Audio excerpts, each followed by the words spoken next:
అక్క నమస్తే అక్క. నమస్తే అండి. అక్క దీవుముఖ ఆంజనేయ పూజ కార్యక్రమానికి రావడం జరిగింది. సో ఎలా జరుగుతుంది కార్యక్రమం? కార్యక్రమం రంగరంగ వైభవంగా చేస్తుంది. మా వాళ్ళు కూడా అందరు ఇక్కడ ఉండే గుడి వాళ్ళు బస్తీ వాసులు అందరూ కూడా రంగరంగ వైభవంగా చేస్తున్నారు.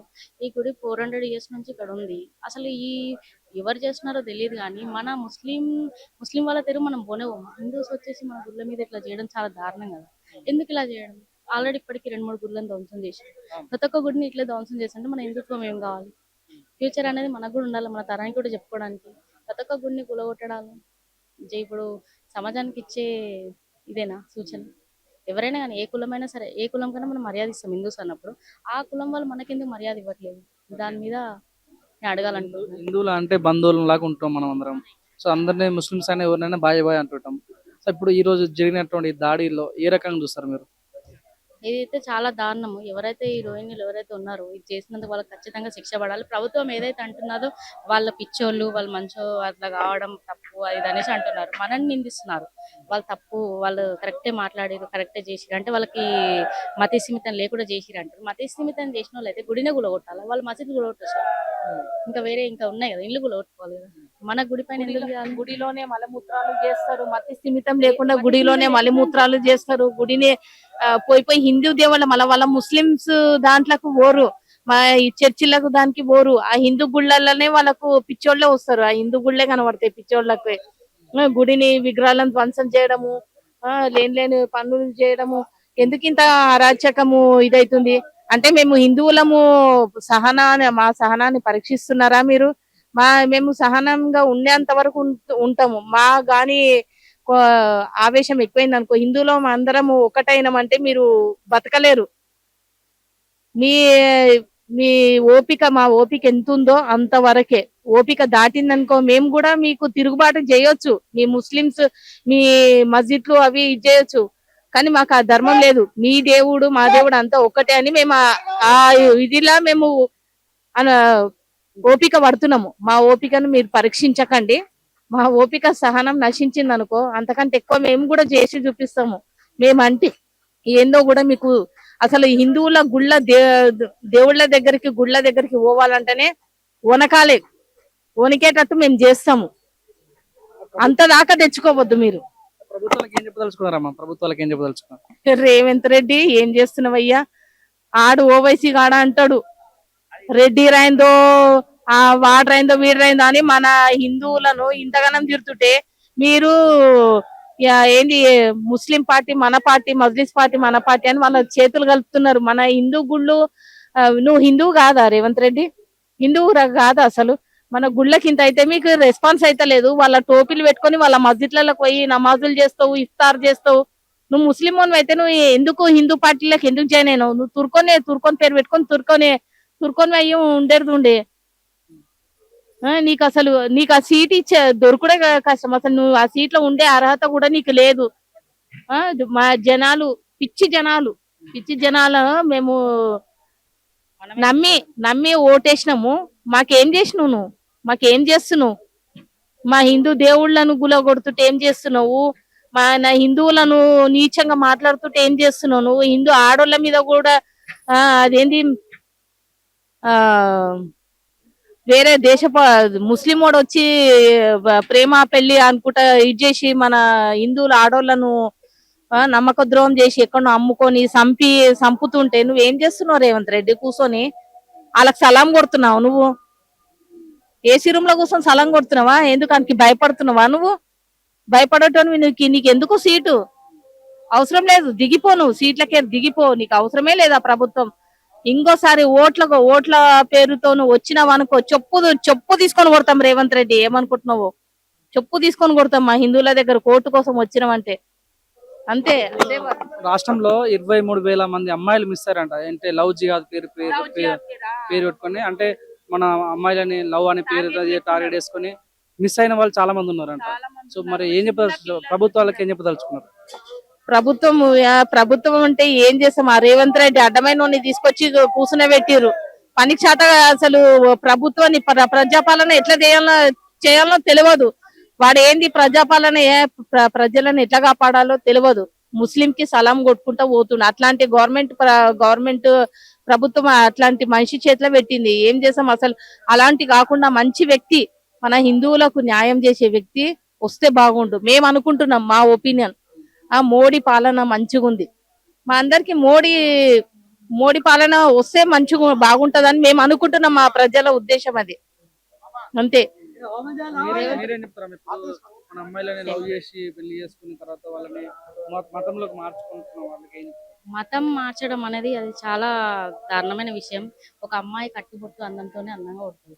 అలాంటిది నువ్వు బొట్టు తీసేయమని చెప్పి, గాజులు తీసేయమని చెప్పి వేరే మతంలోకి వెళ్ళేసి వాళ్ళ ఇష్టం ఉన్నట్టు చేయడం ఇది చాలా దారుణం. దీన్ని అరికట్టాలి ప్రభుత్వం అని చెప్పి నేను కోరుకుంటున్నాను. ప్రభుత్వం అంటే ఇప్పుడు ఒకదాని వెనకాల ఒకటి దాడి జరుగుతూనే ఉన్నాయి. మనం ఎన్ని మీటింగ్ పెట్టుకున్నా ఎంత ప్రోగ్రామ్ చేసినా కూడా అంటే ఆపలేకపోతున్నాం దాన్ని. ప్రభుత్వాలు ఏం చేస్తున్నాయి అంటే మీరేం చెప్తారు? ఎట్లా శిక్షించాలి అటువంటి వాళ్ళని? రేవంత్ రెడ్డి గద్దె దిగాలి ఫస్ట్. గద్దె దిగితే అన్ని సెట్ అవుతాయి, అన్ని సెట్ అయిపోతుంది. అది ఖచ్చితంగా అవుతుందని చెప్పి మాకు దిగాలని చెప్పి మేము దేవుని సాక్షిగా కోరుకుంటున్నాం. ఎందుకంటే ఆయన వచ్చిన నుంచి ఇంకెక్కువ అయిపోయింది. కనీసం కేసీఆర్ ఉన్నప్పుడన్నా కొంచెం కొంచెం ఆ మహిళలకి హాని కాకుండా కొంచెం చూసింది కాలం ఉంది. అలాంటిది ఇప్పుడు అలాంటి కాలం కూడా మాకు లేకుండా పోయింది. ఇప్పుడు ఆడవాళ్ళు రోడ్డు మీద తిరగాలన్నా భయపడేస్తారు. అంటే అలాంటి కాలం తీసుకొచ్చింది ఈ రేవంత్ రెడ్డి తెలంగాణ. అది కొంచెం అడ్డుకోవాలని చెప్పి ప్రభుత్వానికి రిక్వెస్ట్ గా చెప్తున్నాం మా మహిళల తరఫు నుంచి. ఇప్పుడు ఇది కూడా 14 ఎకరాల భూమి అంటే ఇది చూస్తే 14 ఎకరాలు లేదు, అసలు ఒక ఎకరం కూడా లేనట్టుగా అనిపిస్తున్నది. మరి ఏం చెప్పదలుచు గవర్నమెంట్కి ఏం చెప్పదలుచుకున్నారు? ఇదైతే కబ్జా చేసిరు, మొత్తం ముస్లిం వాళ్ళు కబ్జా చేసి మాకు స్థలం అంటూ దేవునికి కేటాయించాలి ఇక్కడ పోయిరు. దీనికి ఎట్లన్నా చేసి మీ గవర్నమెంట్ తరఫు నుంచి మాకు సూచన. హిందువులకు న్యాయం చేయాలి. హిందువులకు, హిందూ దేవాలయాలకు న్యాయం జరిగేటట్టు గవర్నమెంట్ కోరుతున్నాం. అంతే. గతంలో ఈ టెంపుల్ పైన దాడులు జరిగినాయి, విగ్రహం కూడా ధ్వంసం చేశారు. ఈ రోజు పూజ కార్యక్రమం చేయడం జరుగుతుంది. సో ఏం చెప్పదలుచున్నారు? గవర్నమెంట్కి ఏం చెప్పదలుచుకున్నారు? ప్రజలకు ఏం చెప్పదలుచుకున్నారు? ముందుగా అందరికీ జై శ్రీరామ్. నా పేరు దశరథ లక్ష్మి. ఏదైతే ఇక్కడ చంద్రాయణగుట్ట ఏరియాలో ద్విముఖ ఆంజనేయ స్వామి టెంపుల్ గతంలో ఏండ్ల నుంచి 200 సంవత్సరాల పైబడి నుంచి కూడా ఇక్కడ దేవాలయం ఉన్నది. మరి దీన్ని నిన్న చూసుకున్నట్టయితే ధ్వంసం చేసినారు. ఇది మొదట కాదు, ఆల్రెడీ రక్షాపురము మొత్తం కాంగ్రెస్ ప్రభుత్వం వచ్చినప్పటి నుంచి దేవాలయాల ధ్వంసం అయితేనే ఉన్నది. గతంలో ఏ రకంగా జరిగిందో ఇప్పుడు కూడా చేయాలనుకుంటున్నారు. కానీ ప్రజెంట్ ఇప్పుడు హిందువులు మేల్కున్నారు. ఇట్లాంటివి జరిగితే ఊరుకునేది లేదు. ముఖ్యంగా ఆంజనేయ స్వామి అనంటే మన మధ్యలో యువకులు ఎంతమంది అయితే ఉన్నారో వాళ్ళందరూ హిందుత్వం ముందుగా ఉన్నారు. ఎక్కడ ధ్వంసం జరుగుతుందంటే మేమున్నామని సైతం ఇది ఉన్నారు. ముందుకొచ్చి మా దేవాలయాలను మేము కాపాడుకోవడానికి సిద్ధంగా ఉన్నాము. ఎవరైతే ఇప్పుడు మనం చెప్తున్నారు ఏదైనా జరిగితే ప్రభుత్వం ఏమని చెప్తుంది అని అంటే వాళ్ళకు పిచ్చి ఉన్నది, వాళ్ళకు మెంటల్ గా వాళ్ళు బాగాలేరు, అందుకోసానికని వాళ్ళు అట్లా చేస్తున్నారు. పిచ్చోళ్ళు కాదు, వాళ్ళు మెంటల్ గా ప్రిపేర్ అయింది వాళ్ళు కాదు. ఈ రాష్ట్ర ప్రభుత్వం ఏం చేస్తున్నది అని అంటే రోహింగ్యాలు అడ్డగోలిగా వాళ్ళని వచ్చినా వాళ్ళని నివారించకుండా, వాళ్ళని ఏమి చెయ్యకుండా వాళ్ళని ఇక్కడ పెట్టి ఎంతో మంది ఇక్కడ మీరు చూసుకున్నట్టయితే ఏ దేవాలయం ధ్వంసం అయినా కానీ అక్కడ చేసింది ఎవరనంటే ముస్లింలు. వాళ్ళని ఏమంటారంటే వాళ్ళు మెంటల్ గా ఇది అంటే మేము కూడా మా పిచ్చి ముద్రతో ఏం జరుగుతుందో ఈ రోజు ఇక్కడ చూపించినాం. మన ఏ విధంగానైతే మేము అందరం ఇది ఉన్నామో ఈ రోజు చూసినారు కదా, వేల సంఖ్యలో ఇక్కడ మేము ఉన్నాము అని అంటే మీ పిచ్చి ముద్రించడానికి మేము కూడా స్ట్రాంగ్ ఉన్నాము. హిందువులు జాగృతమైనరు. ఎక్కడ ఏం జరిగినా బిడ్డ మేము ఊరుకునేది లేదు. ఈ కాంగ్రెస్ ప్రభుత్వంలో ఇంకా ఏం జరిగినా గానీ తట్టుకోవడానికి, ఎదురు నిలబడడానికి మేము అందరం కూడా సిద్ధంగా ఉన్నాం. చేసి చూపిస్తాం ఖచ్చితంగా. ఇట్లాంటి వాటి చిన్న చిన్న ఆలయాలను మీరు అనుకుంటున్నారేమో గానీ ఏ చిన్న గుడి దగ్గర ఏం జరిగినా గానీ ఊరుకునేది లేదు. అక్కడ పెద్ద ఎత్తున నిర్మాణం చేస్తాం. ఇప్పుడు ఈ ఆలయాన్ని కూడా పెద్ద ఎత్తున నిర్మాణం చేయడానికి పూనుకున్నారు మా పెద్దలందరూ కూడా. అదే విధంగా మేము చేసి చూపిస్తాం. ఈ గుడి చాలా చరిత్రాత్మకమైన గుడి, ద్విముఖ ఆంజనేయ స్వామి. అంటే ఈ చరిత్రలో ఇట్లాంటి 40 సంవత్సరాల పైగా ఈ గుడి ఉండడం జరుగుతుంది. ఈ గుడి పైన ఇట్లా కుట్రపూరితంగా ధ్వంసం చేయటాలు సో ఏ రకంగా చూస్తారు? గవర్నమెంట్ నుంచి మీకు ఎటువంటి సపోర్ట్ కావాలి? సో గవర్నమెంట్ రెస్పాండ్ కాకపోతే మీ కార్యాచరణ ఏ రకంగా ఉండబోతుంది?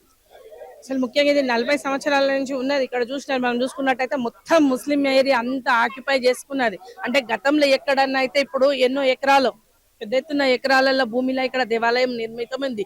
కానీ ఎప్పటి వరకు కూడా దాన్ని బయట పెట్టకుండా దీన్ని మొత్తం ఆక్యుపై చేసి చుట్టుముట్టు ముస్లింలు అంతా ఆక్రమించుకున్నారు. మేము రాష్ట్ర ప్రభుత్వాన్ని ఒకటే కోరుకుంటున్నాము, మా దేవాలయాలని మేము కాపాడే దిశగా మేము ఉన్నాము. మా దేవాలయ భూమి ఎంత ఉన్నదో అదంతా కూడా మాకు హ్యాండ్ ఓవర్ చేసేసేయండి. మా గుడి జోలికి ఎవరు కూడా రావద్దు. ఒకవేళ రాష్ట్ర ప్రభుత్వము దానికి ఇది కాకుండా దాని వ్యతిరేకంగా ముందుకు పోవాలని చూస్తే ఫస్ట్ అయితే భూస్థాపితం అయ్యేది కాంగ్రెస్ ప్రభుత్వము. దాన్ని వాళ్ళు చెయ్యకుండా వాళ్ళు ముందుకు వాళ్ళు ఇష్టం వచ్చినట్టుగా చేసిందంటే దానికైతే మేము ఊరుకునేది లేదు. మేము చాలా గట్టి పట్టుదలతో ఉన్నాము. మా దేవాలయం ఇది పెద్ద ఎత్తున కట్టడానికి పూనుకున్నాము. ఆ పెద్ద ఎత్తున నిర్మాణం జరిగే వరకు రాష్ట్ర ప్రభుత్వం చేయూతనిచ్చిందా సరే లేదంటే మేమేందో కూడా చేసి చూపిస్తాము. ఈ ఆలయం నిర్మాణం జరిగేంత వరకు కూడా మా ఈ పోరాటం ఆగదు. ఎంత భూమి ఆలయం ఉన్నదో అంత భూమిని కూడా లేదు. మీరు చూస్తున్నట్టయితే చూడండి ఏ రకంగా అయితే హైడ్రా పేరిట అదంతా చేసి కూలుస్తున్నారు పేదలను. ఖమ్మంలో చూసుకుంటే 3 మినిస్టర్లు ఉన్నారు. నిన్న ఒక మహిళ ఏడుస్తున్నది. ఏమి 3 మినిస్టర్లు ఉండి ఏం చేస్తున్నారు అంటే భూములను కూడా మీ ఆక్రమణ మీరు ఇష్టం వచ్చినట్టు చేసుకుంటారు అన్నట్టు.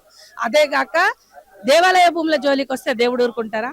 ఆనాడే ఒక ఆయన వచ్చినాడు.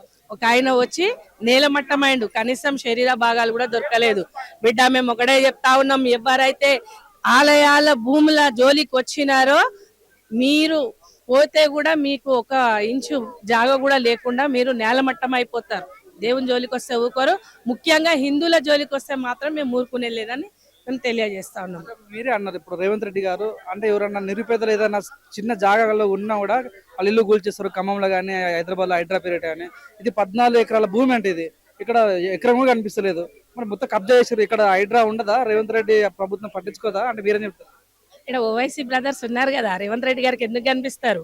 నిన్ననైతే అన్నాడు ఆయన, అక్బరుద్దీన్ ఓవైసీ ఏమన్నాడు ఆయన, ఇదంతా ఆయన హైడ్రామా మొత్తం రేవంత్ రెడ్డి గారు అంతా కావాలని చేసి అమిత్ షా గారు లాగానే మొత్తం ఆయన చేస్తా ఉన్నాడు. అంటే ఇదంతా ఈ 14 ఎకరాల భూమి మీకు అసలు కనిపిస్తుందా? లేదు.